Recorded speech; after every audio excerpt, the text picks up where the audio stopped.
Hello my dear students, welcome to your master chem channel. कैसे हैं प्यारे बच्चों? Very good. आज मैं Amla Shankar Yadav master chem channel की तरफ से क्लास 11th के बच्चों के लिए स्ट्रक्चर ऑफ एटम से वीडियो लेकर आया हूँ। आज के वीडियो में बच्चों मेरा डिस्कशन होगा स्पिन क्वांटम नंबर के बारे में। स्पिन क्वांटम नंबर और Pauli's exclusion rule. Spin quantum number प्यारे बच्चों किसी भी एटम के या किसी आयन के या किसी मॉलिक्यूल के मैग्नेटिक प्रॉपर्टी को बताता है। क्या है मैग्नेटिक प्रॉपर्टी? मैग्नेटिक प्रॉपर्टी प्यारे बच्चों यहाँ पर मेनली दो होता है, पैरामैग्नेटिज्म एंड डाईमैग्नेटिज्म। अब पैरामैग्नेटिक प्रॉपर्टी कब होगा? जब इलेक्ट्रॉन अनपेयर होंगे तो पैरामैग्नेटिक होगा। इट मीन्स अगर ऐसे एटम मॉलिक्यूल आयन जो भी होगा इनको मैग्नेट की तरफ ले जाएं तो मैग्नेट की तरफ अट्रैक्ट हो जाएंगे।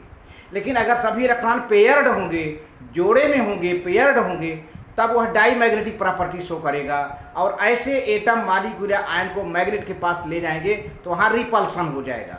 ये है मैग्नेटिक प्रॉपर्टी। और इस मैग्नेटिक प्रॉपर्टी को कौन सा क्वांटम नंबर बताता है? स्पिन क्वांटम नंबर प्यारे बच्चों। तो इसके बारे में डिस्कशन होगा। और पाउलीज एक्सक्लूजन रूल क्या है? किसी भी दो इलेक्ट्रॉन के लिए प्यारे बच्चों चारों क्वांटम नंबर का सेट बराबर नहीं होता।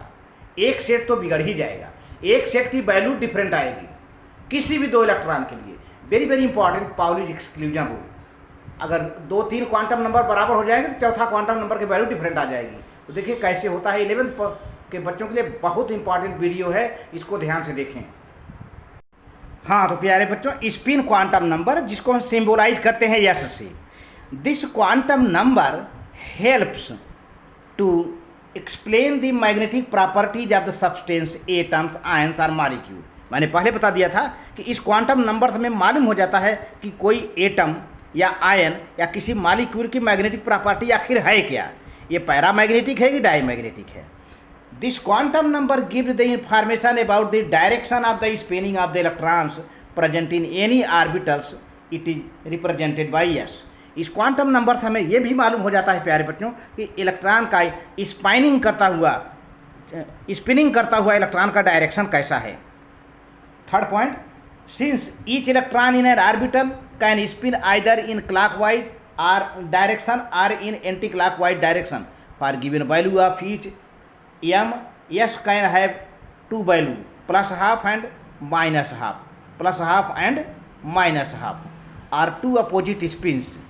ये ऊपर की अपवर्ड एंड डाउनवर्ड, ठीक है प्यारे बच्चे, दो एरो लगा है, ये अपवर्ड और downward, clockwise and anti clockwise. Fourth point, the in an atom if all the orbitals are fully filled the net magnetic moment is zero.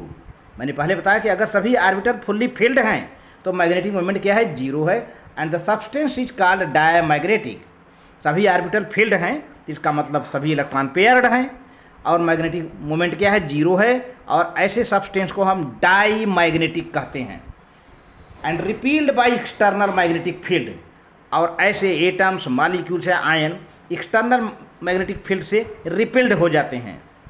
However if some of half filled orbitals are present in subshells has net magnetic moment and the paramagnetic and attracted by the external magnetic field.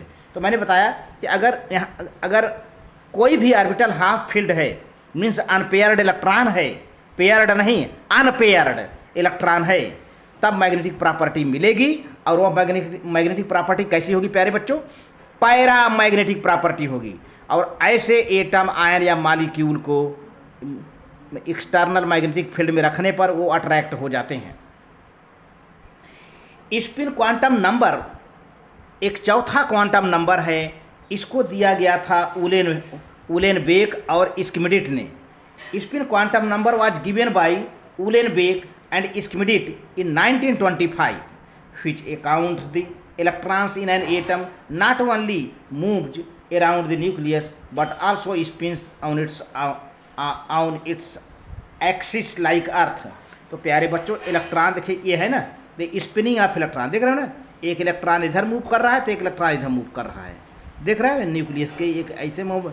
ये electron का movement इधर है, ये इधर direction है, तो एक electron का मूवमेंट इधर डायरेक्शन है ना। तो स्पिनिंग ऑफ इलेक्ट्रॉन्स है। अब देखते हैं पाउलीज एक्सक्लूजन रूल क्या है प्यारे बच्चों। According to the Wolfgang Pauli's, पूरा नाम है Wolfgang Pauli's, 1925, a German physicist, no two electrons in an atom can have the same set of 4 quantum number. किसी भी 2 इलेक्ट्रॉन के लिए सभी क्वांटम नंबर की वैल्यू सेम नहीं होती है। अब हम एक एग्जाम्पल लेके क्लियर भी कर लेते हैं। मान लीजिए 3s2 है, 3s2 है और इसमें कितने इलेक्ट्रॉन है, 2 हैं, ठीक है। तो चलिए फर्स्ट इलेक्ट्रॉन के लिए, फर्स्ट इलेक्ट्रॉन के लिए n = 3, क्योंकि यस है तो l = 0, जब l 0 है तो m 0 और s की वैल्यू +½ फिर फॉर सेकेंड इलेक्ट्रॉन के लिए n = 3, l = 0, m = 0 और s = -½ तो प्यारे बच्चों यहाँ पर देखिए ये चौथा वैल्यू, ये प्लस है तो ये हाफ है, ये +½ है तो ये -½ है, ये डिफरेंट हो गया ना। बाकी ये सेम है, ये भी सेम है, ये सेम है, ये भी सेम है, ये सेम है, ये सब है, लेकिन ये पॉजिटिव है तो ये निगेटिव है। इसीलिए कहा गया कि चारों क्वांटम नंबर की वैल्यू सेम नहीं होती है। अच्छा, अब यह है कि कोई orbital can have the maximum 2 electrons, किसी भी आर्बिटर में मैक्सिमम 2 इलेक्ट्रॉन्स होते हैं with opposite spins.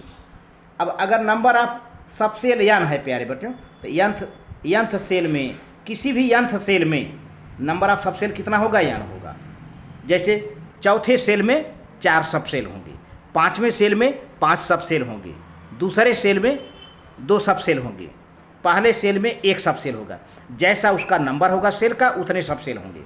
Number of orbitals in a subshell 2l+1। l क्या है, l क्या है, एजीम्यूथुअल क्वांटम नंबर है। Maximum number of electrons in subshell 2 bracket में 2l+1, इतने इलेक्ट्रॉन हो जाएंगे, क्योंकि एक सबसेल में 2 इलेक्ट्रॉन होते हैं तो इसी का ट्वाइस कर दिया प्यारे बच्चों। Number of nth shell, number of electrons, number of orbitals in nth shell, number of orbitals in nth shell n², maximum number of electrons in nth shell 2n²।